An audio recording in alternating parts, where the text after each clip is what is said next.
Hello and welcome back to the SuperCoach Experience podcast. I'm your host, Brandon Savage, the coach of the Savage Burbos. We are back today for the Q&A podcast. We're here on a Wednesday afternoon. We're at home. We usually record this on a Tuesday before Team List, but Team List has been done.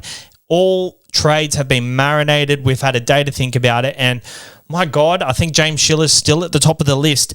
I am live streaming this podcast in the NRL SuperCoach Experience Premium Group. So if you want to get involved in this premium group, there are a lot of perks that you can get from this. It is one-on-one team support. It's a small little community. You get part of a Facebook group, a Facebook chat. You get early access to Q&As, which we're live streaming right now, but this won't be uploaded till the audio tomorrow, and the video will be uploaded at 8 o'clock tonight. So we're recording at 3 o'clock right now.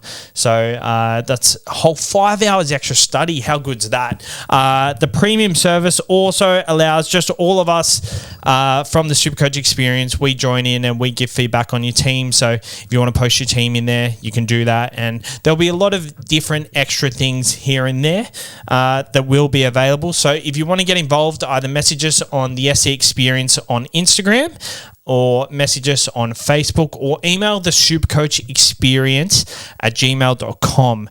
It is a $10 entry fee, and this pretty much pays the guys that put in the hard yards but don't quite get the recognition for it yet, and we want to give them a platform to...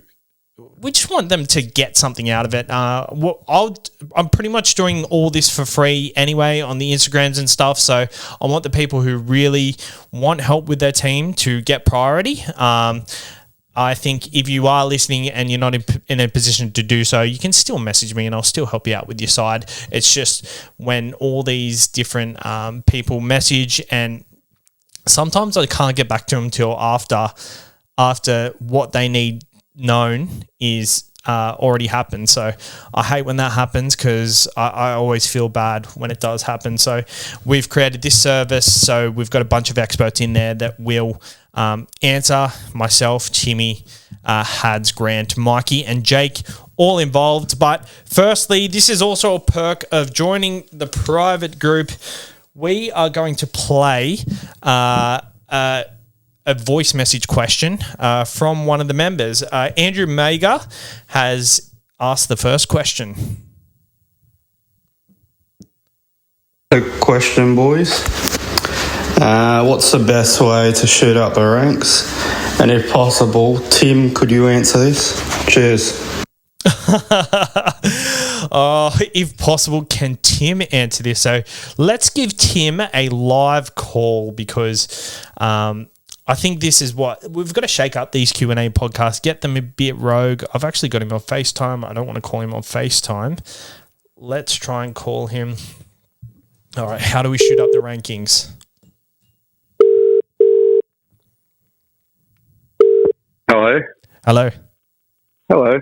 What's going on? I'm just about to head over for a haircut. A haircut? Yeah. Didn't you just get a haircut? Yeah, I'm booked in too regularly, eh? I'm booked in like once a month, and it's like I don't need it. Yeah. But it's just, I don't know. I don't even I wear a hat every single day. I feel like such a waste of money. But then if I let my hair go all fucking long and floppy and shit out through my hair, it still looks shit anyway. Yeah. So I'm either forced to just like shaving my head or just getting a haircut. So I'm going for a haircut. Oh, God. Did you hear about Valentine Holmes? No, what do you mean? He's out for 4 weeks. Why? I don't quite know yet. No, I'm joking. What made you come up with that? You are live on the podcast right now.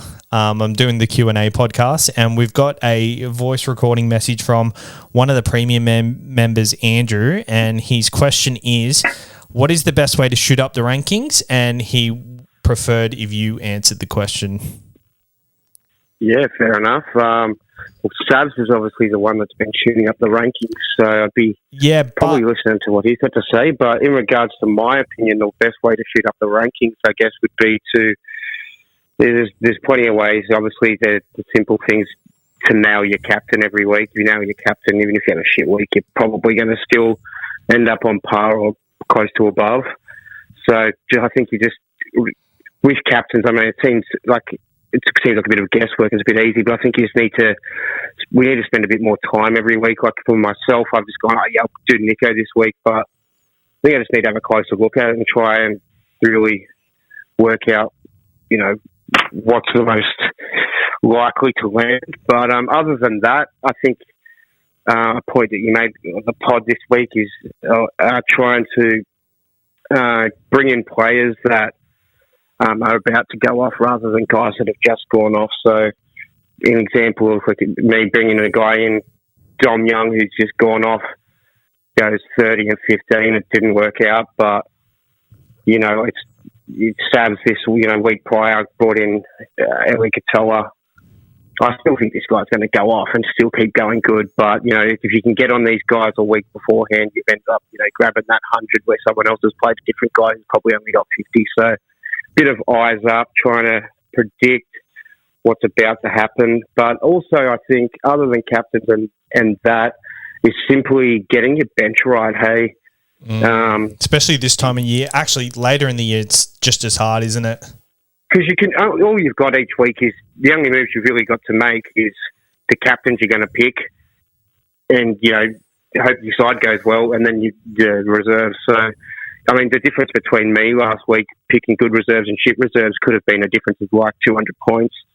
Not playing Liam Henry and playing Hughes.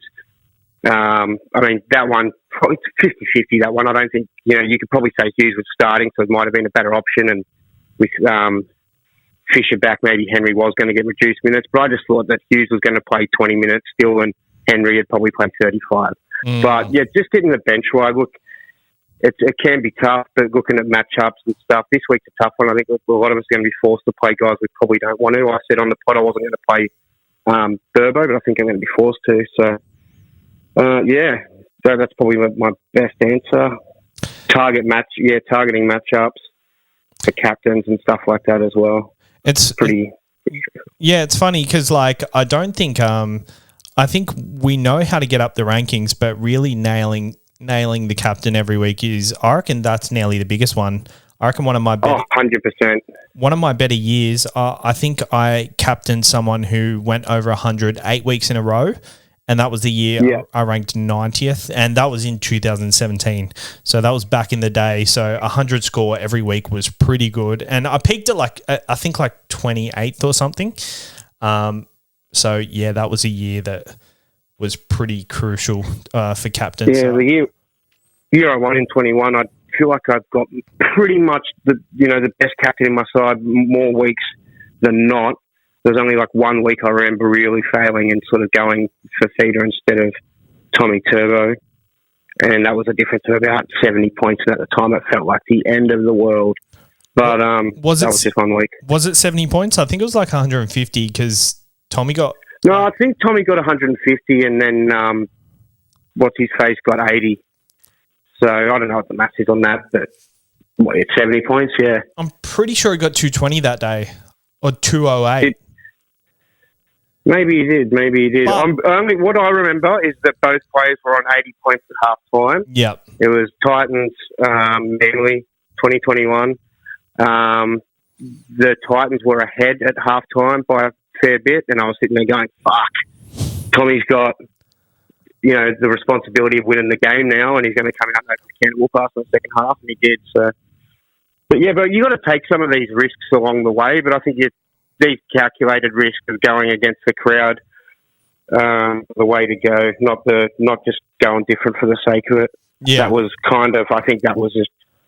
I felt like I had to make a different play and just for the sake of being different that week, and it came and bit me in the arse. But I reckon the best way to just sort of get ahead, other than the simplest answer, is probably just to keep it simple. You know what I mean? You don't need to be too creative. Like every week, if you just sort of back the guys that you've got, you trade, get rid of your weaknesses, strengthen up your weakness in your side each week when you're trading, and just keeping it simple and just I don't think you get too wild. Yeah, I agree. All right, good cool. answer. I'm going to get my haircut. All right, cheers for coming on the podcast. No worries. All right, see you later. Appreciate the question. See you later. Thank you. All right. And we have one more because this is live streaming in the Facebook group. It says Facebook user for some reason because something weird with streaming in Facebook groups, but need to get rid of some 300k duds in my team. Is Tamari Martin and Schiller best value for Kepi and Talangi?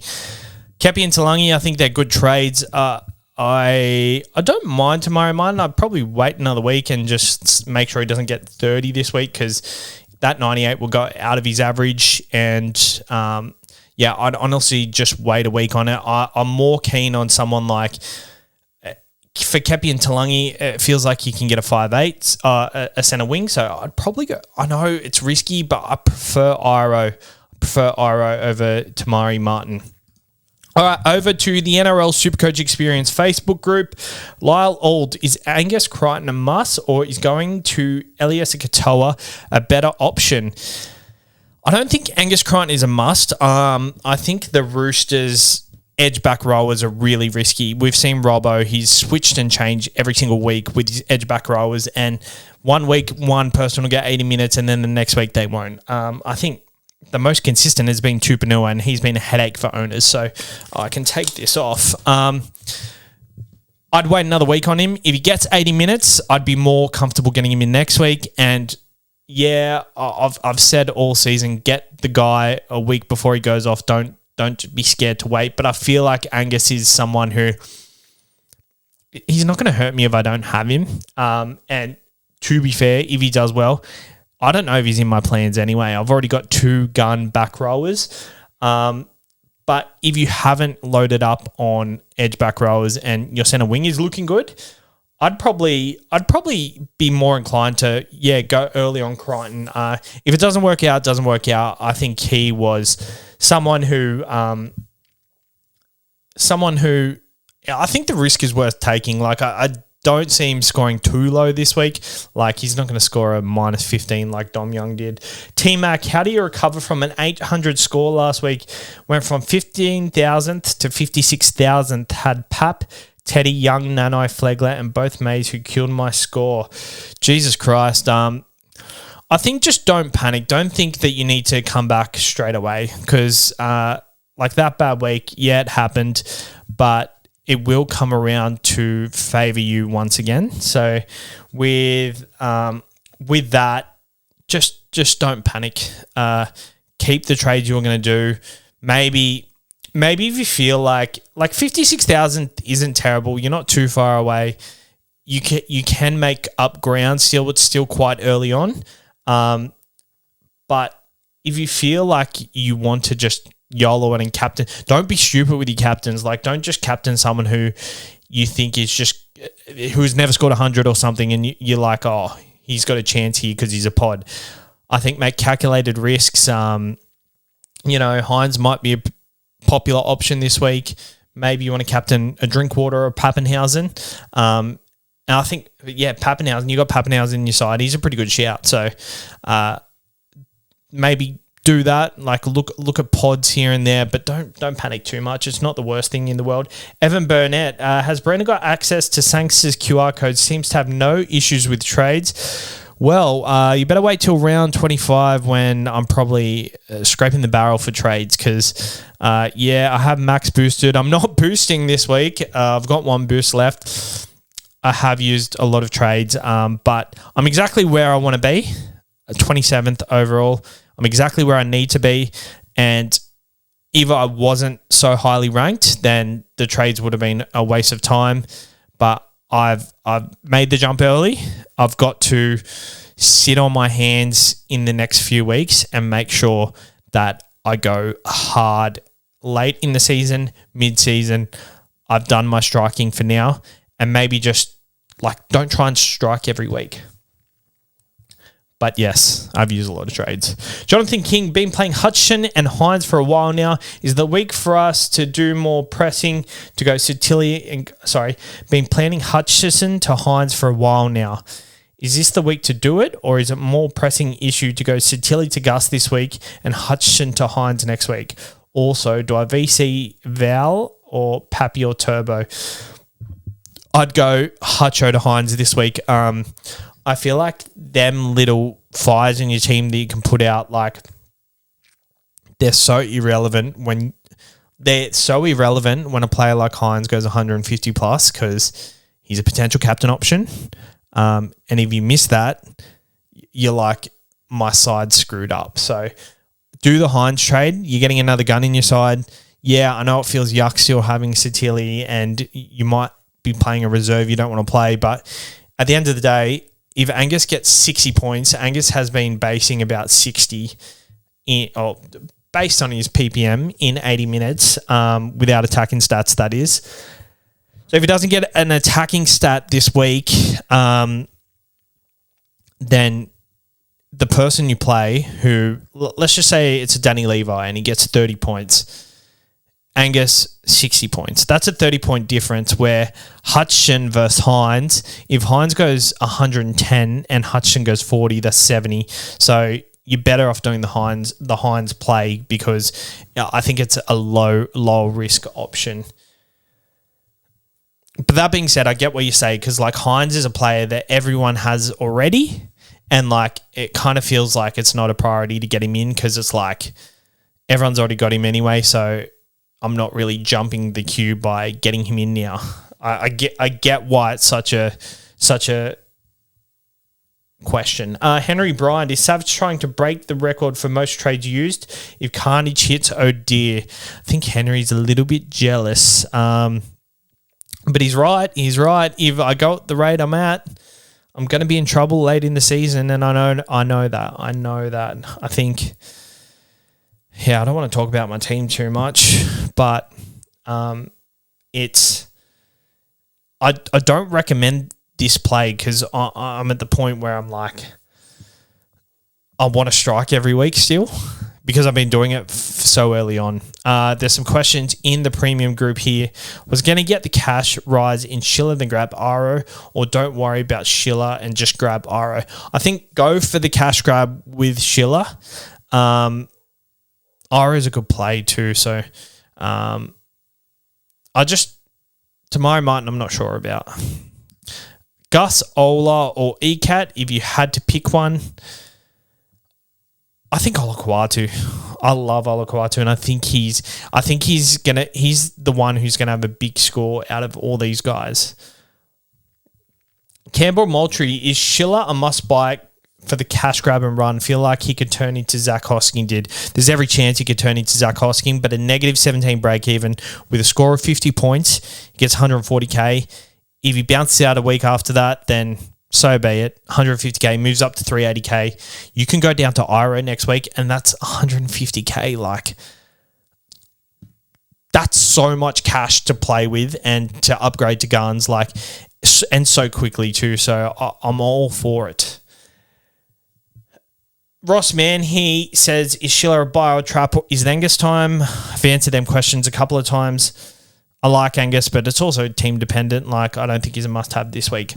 Jared Watson, I like this question here. Is Birdo's cash grab worth it as a stepping stone to Cleary? I really like this play. He is playing Melbourne this week, but the Bulldogs beat Melbourne in Melbourne last year. And the Dogs look good. They've started to look good. Burton is running the ball. Negative, I'm not sure what his break even is, but I think he's due to make a lot of cash after that 147 points. I don't hate the play. He's goal kicking too, so there's that safe little floor. You're making me think, bruh. You're making me think, Jared. Luke Miller, Katoa or Grant a priority? I think Harry Grant. Is for sure a priority. He hasn't quite got that try and massive game yet, and feel like this week could be the week. Maybe the week after. He had a try assist late last week. I think this week could be the week he goes massive, and I'm scared not to own him, and I'm starting to think about him. I'm honestly thinking of getting him in before I get in Cleary because I just feel like he's gonna. I feel like going Levi to Grant is a much better trade than going Hines or SJ to Cleary at the moment. But I'll definitely have to wait and see how Cleary comes back. JC Charles, Dylan Brown to who? Centre winger 5'8", is Angus Crichton a buy? I don't think Dylan Brown's a sell, to be honest. 55 points on the weekend. He didn't do anything. 55 points. I feel like Parramatta are going to come back, and Dylan Brown, like, you weathered his bad scores now. The good scores are going to come, and I can't lie when I've said I've toyed with the idea of selling Dylan Brown, but I feel like holding him this long, he's not going to have this price forever. He's going to go back up, and I think with us in the side, they've got to kick up the arse. So they're going to be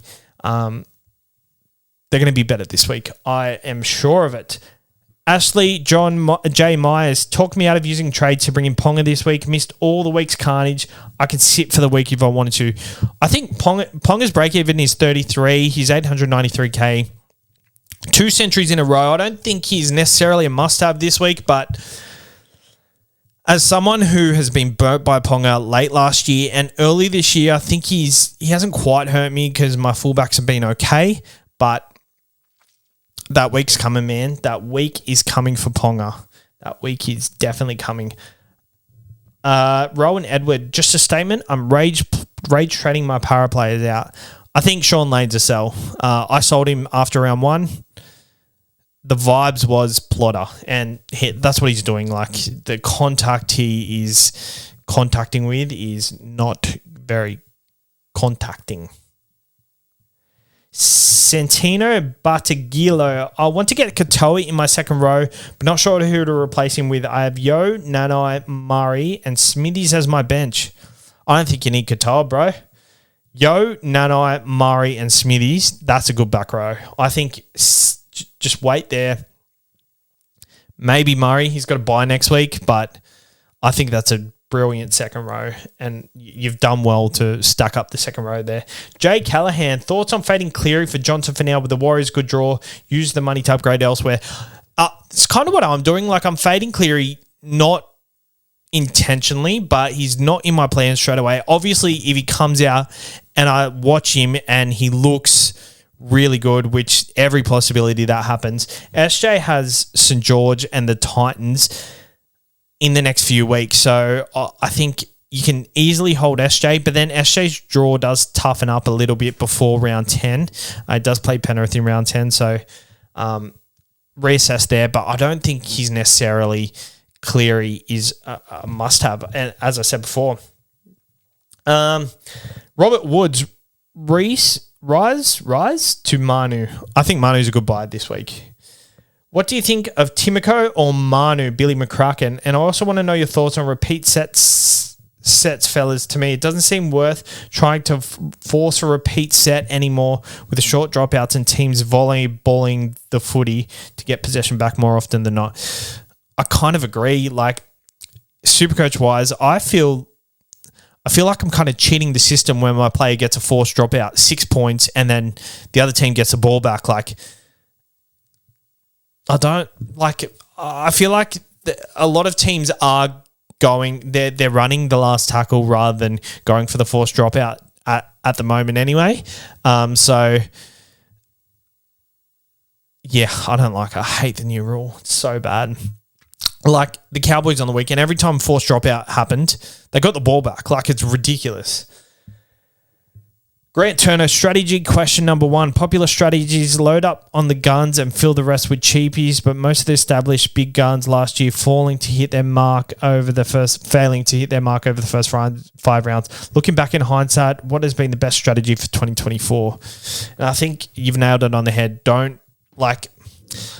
I don't think people should regret starting with the Hineses, the Clearys, the Harry Grants. But I think you're shooting yourself in the foot by starting with all of them. Like, absolutely tearing your part aside to start with all of them. There's a good chance a lot of them don't start well. The good teams don't need to start hot. Like, Melbourne obviously start hot all the time. But the good teams don't really feel like they need to start like 150 scores straight up. So I think it's all about finding a suitable replacement. And I think the best example for myself this year was Reece Robson. I started with Reece Robson over Harry Grant. And my idea was that Reece Robson he averaged 63 in the first 6 rounds last year, and that was based on him having a bad year last year. And I looked at the numbers. 63 is pretty good. And Harry Grant averaged, I think it was like 70 in the first 6 weeks. He had that 90 in the first week where he scored a try. But I looked at them numbers and I'm like, for 200K less, I'm getting more value out of Reece Robson than I am Harry Grant. I'm happy to go here. Whereas in halfback, I kind of looked at that with like Nico Hines and Nathan Cleary, and there was no one to kind of match that. So I think you've got to pick your battles, and the front row as well. Payne Haas did stand up above the rest, but he was also a position where the money used elsewhere kind of outweighed the points he was going to score anyway. So I think that is the strategy. Just not feeling like you need to start with all these people. And like, you know, even Kalen Ponga, like he didn't start amazingly. Like people just looked at last year and thought they were going to copy and paste this year. It doesn't happen from round one. You can go other avenues early on. Do we think Hammer has peaked and might be time to move on? I think so. Yeah, I definitely think so. I think his draw toughens up a bit, and yeah, the Hammer has to do a lot to get big points. He scored a try and only scored 56 on the weekend. Chris Barkat, hey mate, would you cut ties with Tago for Katoa Manu? Other centre wings are Val, Hamiso, Lomax, RTS, Bostock, and now Schiller. Thanks. I wouldn't cut ties with Tago. I think Cleary's back next week, so yeah, you might have weathered a couple of low scores, but I think hold on to Tago. It's annoying he's got the bye, but you bought him for a reason knowing he had the bye. But if you're more than open to selling him before the bye anyway, then don't hate it. Mustafa Dati, I usually consider anything below 15% as pod territory and anything below 7.5% as super pod territory. Do you think these percentages are the same when you're in the top 5% or 1%? I think when you're in the top 5% and 1%, you can see the stats for that. So it's quite similar, but I also think like there are stats out there when it's the top 1%, especially 30% is pretty good. Like usually these good players, a lot of the top owned teams have the kind of same players. So if you're anything less than 30% in the top 1%, then I think that is pod territory. Overall, I think under 10% is a pod, but especially in the top 1%, it really depends. Like 30% is a good mark. So that means like top 1%, let's say it's top 1,000, only 300 people out of 1,000 people own a certain player. And if they go 150 plus and the 70% owned player goes 30, then you've put 120 points on the other 700 people. So that's a pod, in my opinion. There was one more here. T-Mac, Katoa, Olukwatu, and Schiller, or Katoa, Lomax, and Schiller. I'd go... It also depends on the makeup of your side. So so if you've already got stacked center wings and you need to play like one cheapie or something, I'd probably go Katoa, Olukwatu. But if you need that gun center wing in your center wing, I'd go Katoa, Lomax. We've got one more question from the private group. Is Dearden a hold similar to Brown? I think so, especially against Para this week. I can see the case for selling next week, but I'd just hold one more week with Dearden. All right, cheers for tuning in, guys.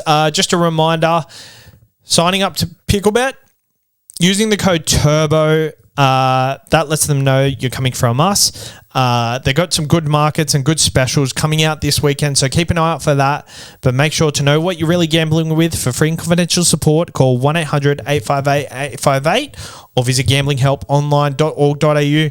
And just to reiterate, the SuperCoach Experience Premium Group, you can message us on either Facebook, Instagram, or email the supercoachexperience@gmail.com, and we can sort you out with the details for that. There's a lot going on in there, and we're excited to see where that takes us. Cheers for tuning in, and we'll see you next week. Good luck with your Supercoach.